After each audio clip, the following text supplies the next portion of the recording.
धन्यवाद सभापति महोदय।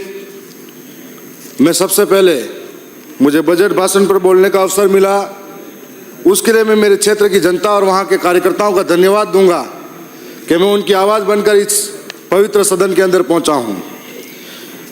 मैं जब घर से निकला था तो क्षेत्र के लिए एक बड़ी उम्मीद लेकर यहाँ निकला था, लेकिन जो उम्मीद और सपने थे, जब बजट को पढ़ा और सुना तो सपने टूटे, उम्मीदें टूटी। वादों की चादर तान के सोई है सरकार, हकीकत में जनता रोई है बेकरार। अपनी गहरी असंतोष व्यक्त करता हूँ। साथ ही साथ में मैं उस इलाके से आता हूँ जहाँ पर आर्थिक रूप से जूझ रहा है मेरा समाज, वहाँ का नौजवान। तो मैं आर्थिक रूप से जूझ रहे उस नौजवान की पीड़ा को आपके सामने रखता हूँ। मेरे इलाके के अंदर शिक्षा व्यवस्था बेहतर तरीके से नहीं है, कॉलेजों की व्यवस्था नहीं है।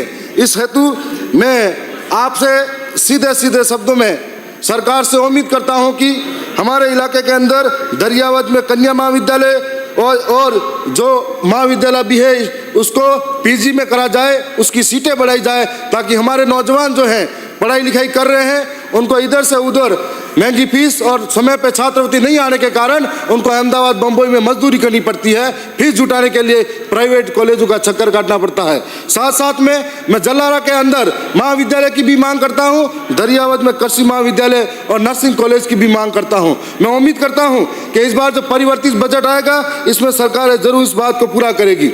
इस सरकार ने बजट के अंदर, मैं एक बात और भी कहना चाहूँगा कि माननीय सभापति मुझे समय भी ज़्यादा देंगे क्योंकि आज विपक्ष है नहीं, और राजस्थान के इस सदन के अंदर तीसरा मोर्चा भारत आदिवासी पार्टी है, तो शायद समय भी हमको ज़्यादा मिलेगा विपक्ष की भूमिका में। तो मैं ये भी चाहूँगा कि 1.50 लाख भर्तियों का वादा हुआ था। मैं पूछना चाहूँगा कि वो भर्तियाँ किस रूप से कब कहाँ होगी। आपने चतुर्श्रेणी भर्तियों की बात कर ली, इस पिछली जो भर्तियाँ थी उसमें भी कोई स्पष्टता नहीं थी, तो इस बार भी क्या बेरोजगार और नौजवान या तो उम्मीद लेकर रहेगा या ठगा महसूस करेगा। तो मैं ये भी चाहूँगा कि इस बार इस भर्तियों को स्पष्टीकरण हो। साथ साथ में मैं ये भी कहूँगा कि गरीबों की थाली से निवाला चला गया, बजट आया और फिर सपना खिला खिला रह गया। यह बजट किसानों के साथ में एक बड़ा धोखा करता हुआ आया, और हमने कई मांगे थी जो इस सरकार के सामने रखी थी, लेकिन किसानों के हित में ऐसी कोई खास कठोर बात नजर नहीं आई। मैं साथ साथ में मेरे इलाके के अंदर जो बिजली की व्यवस्था है, आज इधर जो माननीय सदस्य बैठे सब कह रहे थे 6 घंटे बिजली आती है। मेरे इलाके के अंदर किसान की ये दुर्दशा है कि खेत के अंदर जाके मोटर चालू करेगा या वापिस आएगा तो बार बार बिजली जाएगी, बार बार किसान उस मोटर को पकड़ के रोता है। ये हालात बने हुए हैं। तो आज बिजली की व्यवस्था के अंदर आप कठोरतम बात कर सकते हो, लेकिन इस व्यवस्था को पुरजोर तरीके से पूरा किया जाए, यह एक सच्चाई है जो आपके सामने मैं करने जा रहा हूँ। साथ साथ में मैं सरकार से उम्मीद करता हूँ कि मेरे इलाके के अंदर JN ऑफिस माना गांव के अंदर खोली जाए, IN ऑफिस मुंगाना के अंदर स्थापना की जाए, जिससे कि लोगों को राहत मिल सके। और साथ साथ में चरी और खुंता में और घाटा गांव के अंदर 3811 kV GSS की स्थापना कर ग्रामीणों को बिजली आपूर्ति में सहयोग मिला जाए। साथ साथ में मुंगाना में विद्युत सब डिवीजन की घोषणा की जाए ताकि क्षेत्र में सुचारू विद्युत आपूर्ति हो सके। हमने बुझते चिरागों से हवा दी थी, इस मिट्टी को खून पसीने से छींचा था, पर अफसोस इस सरकार ने मैं फिर से सूखे सपनों का बीज दिया था। मैं ये भी कहना चाहूँगा, मेरे इलाके के अंदर जो किसान है जाखम का पानी उनको मिलता है, जिससे बहुत अच्छी पैदावार होती है, और जाखम का डैम बनने के बाद जो नहरें बनी हुई है, आज भी वो नहरें वैसी की वैसी हैं, अपनी अंतिम सांसें ले रही हैं। इस बार नहरों का दौर चला था, तब 2-3 जगह पे मुंगाना के अंदर, नाड़ के अंदर, केसरियाबाद के अंदर और हमारे साजनौत के अंदर नहरें टूट गई थी, जिससे किसानों को पीड़ा हुई थी। मैं इस नहरों का उम्मीद लेके बैठा था कि बजट में कुछ मिलेगा, लेकिन मैं इस फिर से उम्मीद लेके बैठा हूँ परिवर्तित बजट में नहरों को कुछ न कुछ मिलेगा। मैं साथ में यह भी कहना चाहूँगा कि हमारे वहाँ पर थोड़े दिन पहले एक बेटी सुशीला पारगी वायरल हुई थी क्रिकेट के नाम पर, तो सबने साथ में फोटो खींचे थे, सब कुछ हुआ। और मैं सरकार का धन्यवाद दूंगा कि आपने दरियावद को खेल स्टेडियम दिया था। मैं साथ साथ में यह भी कहना चाहूँगा कि एक अकेली सुशीला पारगी हमारे वहाँ पर टैलेंट नहीं रखती है। ट्राइबल क्षेत्र के अंदर आपको कई तीरंदाज मिलेंगे, कई तेज दौड़ने वाले रफ्तार मिलेंगे, कई तैराक मिलेंगे आपको और कई ऐसे टैलेंट मिलेंगे जिनको निखारने की ज़रूरत है। दरियावत के साथ साथ में मुंगाड़ा के अंदर भी खेल स्टेडियम होना चाहिए, जलारा के अंदर भी खेल स्टेडियम होना चाहिए और लसाड़िया के अंदर भी खेल स्टेडियम होना चाहिए, ताकि कई प्रतिभा आगे आए और देश और दुनिया में आदिवासी अपना नाम कमा सके। मैं साथ साथ में यह भी कहूँगा,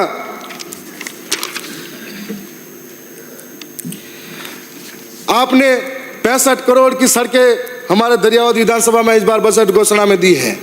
मैं आपकी सरकार को पुनः एक बार धन्यवाद करना चाहूँगा और उम्मीद करता हूँ कि दरियावत से बांसवाड़ा को जोड़ने वाली सड़क जिसको स्टेट हाईवे के अंदर लिया जाए और दरियावत से जब बांसवाड़े की ओर जाते हैं तो नरवाली के अंदर माही नदी पे बहुत बड़ा पुल बना हुआ है जो नीचे की ओर है और बहुत पुराना है, और जब बारिश के समय में पानी ऊपर से आता है तो यहाँ पर यातायात बाधित होता है, 2 से 3 दिन तक इंतजार करना पड़ता है उस इलाकों को पार करने के लिए। मैं परिवर्तित बजट के अंदर उम्मीद करता हूँ कि आप हमें वो पुल निर्माण के लिए अलग से बजट दे। इसके बाद में कई ऐसी सड़कें हैं जो रह गई हैं, मैं उम्मीद करता हूँ कि वो सड़कें आप हमें मिले। मैं बताना चाहूँगा कि लसाड़िया ब्लॉक में एक हमारा लसाड़िया ब्लॉक के अंदर कन्या महाविद्यालय खोला जाए, साथ साथ में बिलड़िया झंडा से वन नाका लसाड़िया वाया पीपला पानी गांव है, बहुत पुरानी सड़क की मांग है, उसको पूरी किया जाए। जल्लारा में दौलपुरा से भैंसागढ़ डामर सड़क और मानपुर से बेड़ावाल वाया कुकड़ा पड़ुआ, बूडेल से केला कुआ सड़क, मोरिया से सरवनी सड़क। उम्मीद करता हूँ कि इस परिवर्तित बजट में इन सड़कों को जोड़ा जाए जहाँ पे आम जीवन सुरक्षित महसूस हो सके और आरामजनक हो सके। साथ साथ में यह भी कहूँगा कि मेरे इलाके के अंदर आज हम सब चाहते हैं कि आदिवासी पढ़े लिखे आगे बढ़े, लेकिन पूरे ट्राइबल क्षेत्र के अंदर 80% व्याख्याताओं के पद खाली पड़े हुए हैं और स्कूलों की हालत देखी थी मैंने। हर एक विद्यालय के अंदर नवीनीकरण और जर्जर हो रहे हैं, तो उनको नवीनीकरण की आवश्यकता है। इस बार स्पष्ट करें कि आप विद्यालय के लिए, शिक्षा के लिए कितना बजट उस इलाकों को देना चाहेंगे। मैं यह भी कहना चाहूँगा कि जब 80% व्याख्याताओं के पद खाली है, वरिष्ठ अध्यापकों के पद खाली है और हर एक विद्यालय के अंदर भवन की आवश्यकता है, तो कैसे शिक्षा में आदिवासी आगे आएगा। मैं उम्मीद करता हूँ कि ये सरकार शिक्षा के क्षेत्र में बजट देगी, व्याख्याताओं की पूर्ति करेगी। और साथ साथ में एक और बात कहना चाहूँगा, जो शिक्षकों की पीड़ा है वो सदन में आपके बीच में रखना चाह रहा हूँ, 3rd ग्रेड शिक्षक के ट्रांसफर की पीड़ा है, जो मैं उम्मीद करता हूँ कि सरकार आगे कोई ठोस नीति लाकर 3rd ग्रेड शिक्षकों को ट्रांसफर करेंगे ताकि उससे राहत मिल सके। मैं एक बात और भी कहना चाहूँगा कि जब दुनिया चांद पे पहुंच रही है, जिनके हौसले बुलंद है वो चांद तक जा पहुंचे हैं, पर जिनके गांव में टावर नहीं है वो अभी भी पत्थर के युग में जी रहे हैं। माननीय सभापति महोदय, मेरे इलाके के अंदर पहाड़ा, बिड़ावल, सती और उसके अलावा जो बिलड़िया और ऐसे कई तमाम इलाके हैं, कुकड़ा पड़वा, जहाँ पर आज भी टावर नहीं है, तब हम लोग यहाँ से योजना बनाते हैं जियो टैगिंग के नाम पर। वो योजना उन तक कैसे पहुँचेगी। मैं यह आपसे कहना चाहूँगा कि माननीय अध्यक्ष महोदय, सभापति महोदय, अभी हमारे पास, मैं शायद अंतिम वक्ता हूं तो मुझे थोड़ा समय दिया जाए। माननीय अध्यक्ष महोदय, हमारा जो आदिवासियों का मानगढ़ धाम है, जो अपनी शहीद और अपने खून से छिचित आदिवासियों का शौर्य पराक्रम को दर्शाता है, हमारे वहाँ के आदिवासियों की वर्षों से मांग थी कि मानगढ़ धाम को राष्ट्रीय स्मारक घोषित किया जाए ताकि वहाँ के शहीदों को एक सम्मान मिल सके।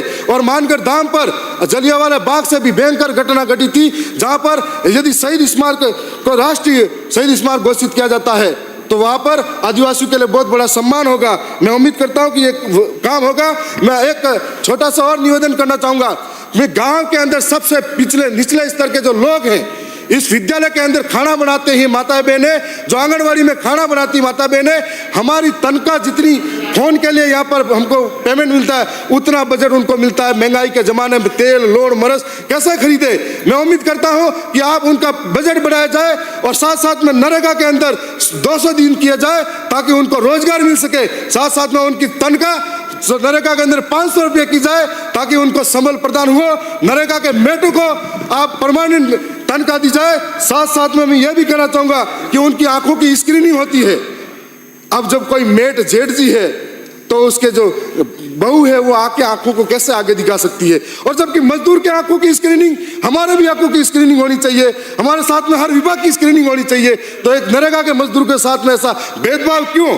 मैं यह भी कहना चाहूँगा कि 3rd ग्रेड शिक्षक जो हमारे यहाँ राजीव गांधी जो युवा मित्र लगे थे, उन राजीव गांधी युवा मित्रों को फिर से बहाल कर उनको आप जो प्रेरक लगा। सर एक लास्ट मांगे, मेरी विधानसभा के अंदर जो सीता माता वन अभ्यारण्य है और हमारे इलाके के अंदर बहुत बड़ा जंगल है, हमेशा गर्मी के दिन में कहीं की आग लग जाती है, कहीं गरीबों के आशियाने उजड़ जाते हैं। ऐसे में हम लोग ये मांग करते हैं कि अग्निशमन की घोषणा की जाए, फायर ब्रिगेड हमको दिया जाए दरियादी विधानसभा में। साथ साथ मैं यह कहूंगा जो हक हमारा, मैं तो एक सारी बोल देता हूँ, हम चले तो आंधी तूफान खुद ही चल पड़ेगी, सागरों की बात क्या हिमगिरी सरी के डल पड़ेंगे, हम सब अगर साथ पड़े तो दीप क्या सूरज। सभापति महोदय, बहुत बहुत धन्यवाद। आपने मुझे बजट भाषण पर बोलने का अवसर दिया है, मैं बहुत बहुत धन्यवाद देना चाहता हूं।